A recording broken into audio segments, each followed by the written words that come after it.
Thank you, sir. I rise here to oppose the Health Security, National Security Cess Bill 2025. At the very outset, sir, I would like to ask Madam Finance Minister a very simple yet a profound question. Why is the title of an English legislation framed as Health Security, sir, National Security? Why is this linguistic hybrid, sir?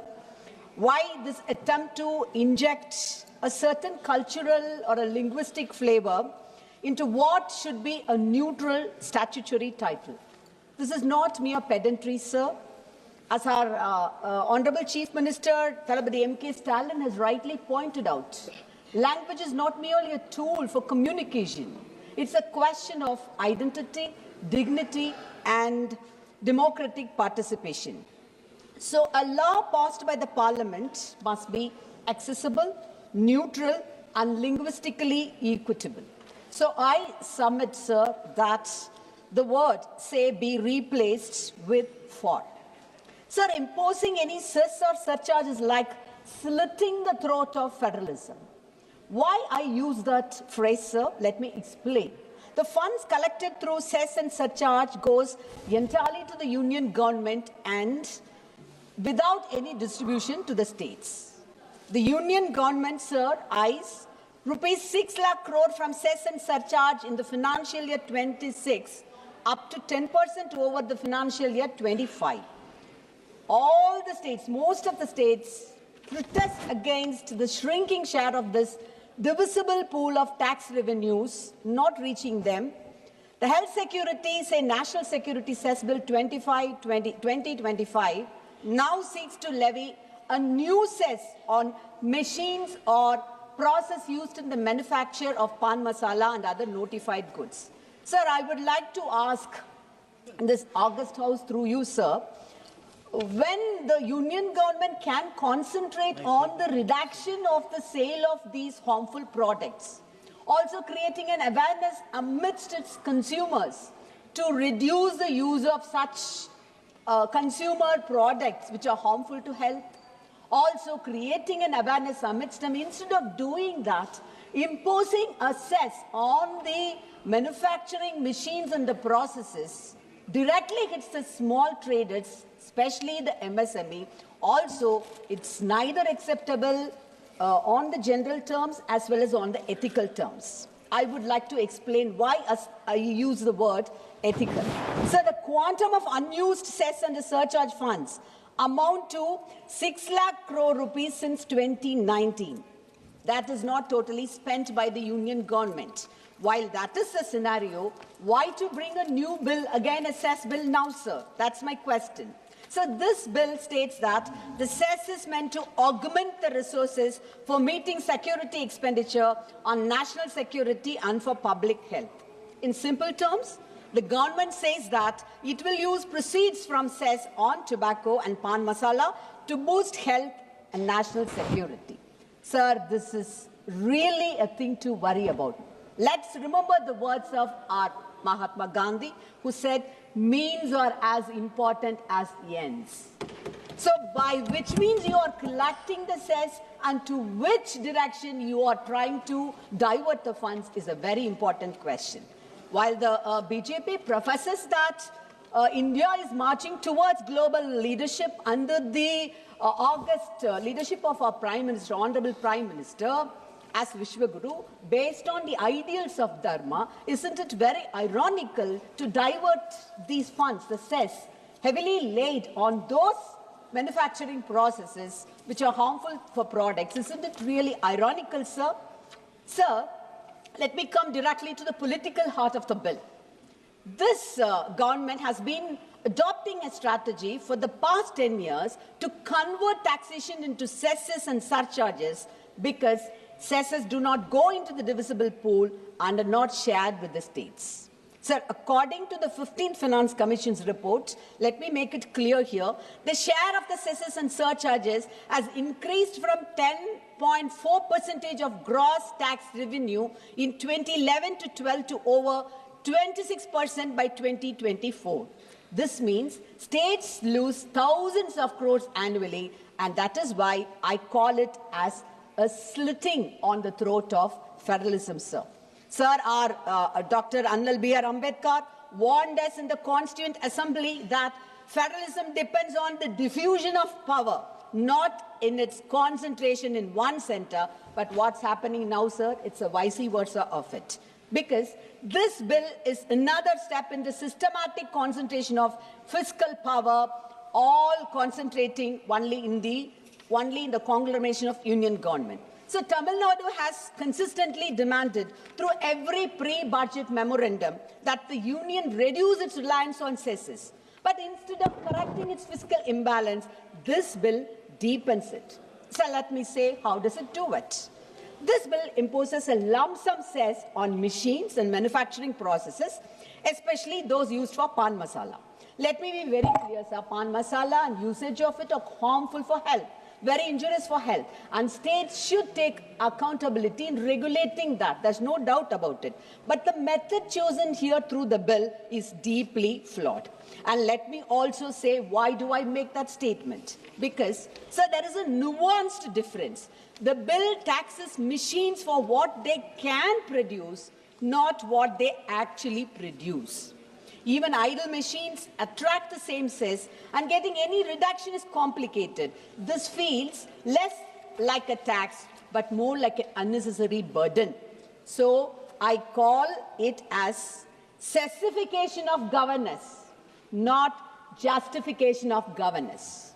I repeat, I call this as cessification of governance, not justification of governance, because this government's favorite economic formula has three components: headline plus chess plus no accountability. We saw this with Swachh Bharat cess, Krishi Kalyan cess, health and education cess, road and infrastructure cess, social welfare surcharge, and now this bill. So I repeat, this is cessification of governance, not justification. And even Madam Finance Minister in most of her speeches repeatedly has acknowledged that cess revenues have risen sharply, and I would like the House to make a note of it also, sir. And again, our Dr. Ambedkar has warned us that good intentions are of no value if the instruments are flawed. This bill is precisely that, good intentions trapped to a flawed instrument. Sir, the first casualty of this bill is the MSME unit. It hits MSMEs the hardest. Tamilnadu has under 10 lakh MSMEs, many in food processing, packaging and allied sectors, and they will be the worst affected sectors if this bill come into existence.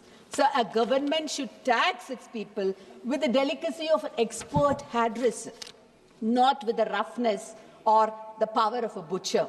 This bill, unfortunately, opts for the butcher's knife, sir. So there are another few worrisome observations. Here is power without judicial control. In this particular bill, it contains search, seizure, arrest powers, machine sealing, confiscation, and an entire inspection regime without adequate judicial safeguards. That has been rightly pointed out by our senior colleague Dada, that it will become an Inspector Raj. So Tamil Nadu already has first-hand experience of how easily enforcement powers can be misused. We won't budget, but it can be misused to intimidate small manufacturers. The bill hands sweeping discretionary powers to officers without sufficient checks, which is a matter of grave concern. So the bill says assesses for the health security and national security. These are national priorities, there is no doubt about it. But nowhere in the bill, not in a single line, is there any mention of a utilization framework, spending formula, transparency mechanism, a commitment to share with the states. That is why we call this bill not to be actually brought into law immediately, and it has to be considered to be sent to the Select Committee. Sir, after the GST compensation ended in June 2022, states like Tamil Nadu have repeatedly sought predictable physical support, which has been denied. Let me remind the House, as per the CAG reports, nearly 1.45 lakh crore of various cess collections over the years remained unspent. If this government has not spent existing health and education cess funds, why should we trust a new one? Sir, we have to remember Pandit Jawaharlal Nehru, who told the Lok Sabha in 1957. Your point well taken. Sir, few minutes. I'm the only speaker, sir. Taxation must never become a substitute for planning or a cloak for unplanned ambition. This bill feels exactly like that. Sir, again, Clause 6 of the bill allows the centre to double the cess in special circumstances. I would like to know through you from the Madam Finance Minister, what are those circumstances? Who defines them? Where is the sunset clause? Where is the parliamentary control? This is a taxation by executive discretion, not by democratic debate. Even the British did not allow the executive to tax without parliamentary control after 1689. But here we are in 2025, giving the union government a blank check to levy and raise taxes. Sir, I am so proud, under the leadership of our Chief Minister, Thalapathy M.K. Stalin, Tamil Nadu has been ranking high in all its health front. Tamil Nadu's infant mortality rate is 13, among the lowest in India. Institutional deliveries are 99%, far above the national average. Tamil Nadu's public health expenditure is higher as a share of GSTB than most states. All this was achieved by our Chief Minister, not from the central cesses. It was purely because of his decentralized planning, his Dravidian model government based on the social justice policies and strong state autonomy. So true national progress is possible only when the union respects the rights of the states and works with them as equals, not as their subordinates. Sir, one important criticism raised by Aravind Banagria, the chairman of the 16th Finance Commission, I would like to make a notice of that in this August House. He recently called the issue of the centre's increasing reliance on cesses and charges a complicated issue. Also, a conclave of finance ministers in the context of the 16th Finance Commission have expressed concern over the growing imbalances in center-state fiscal relations. They plead the union governments to stop penalizing those states which perform well. A very important reminder to Madam Honourable Finance Minister is that in your own BJP-ruled Odisha, the government has demanded that the cess and surcharges be brought to divisible pool. It is totally against that in your own government ruling Odisha. So that states can get a share. Sir, I hope that the union government at least realize that when it is coming from their own quarters, it is a wake-up call. So only one minute.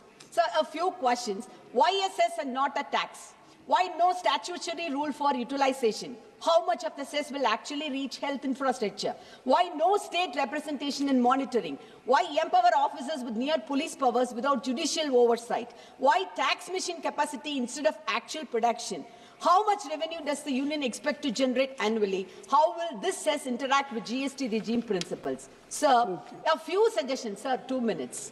Sir, you should make it mandate that at least 60% of cess... Just 1 minute. Sir, 1 minute. Closing, sir. I'm closing, sir. Just closing. Sir, closing. 60% of cess proceeds be dealt to states with formula-based transparent allocations, replace lump sum capacity-based slabs with proportionate output-based taxation to protect MSMEs, introduce mandatory CAG auditor utilization reports to be tabled annually in Parliament, include a sunset clause requiring Parliament's approval in every 2 years.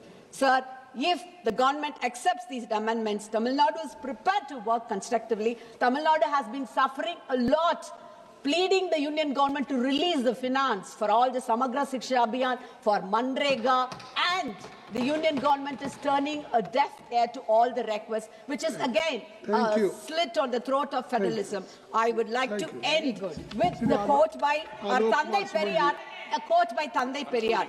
அதிகாரம் பொறுப்பில்லாமல் இருக்கக்கூடாது அப்பொழுதுதான் அது ஆபத்தானதாக மாறுகின்றது. Power should never be untied from accountable responsibility. If it is done so, then that is the most dangerous thing that will happen on earth. If this is going to continue, the Tamil Nadu people will reply befittingly in the upcoming elections. Well done. Thank you, sir.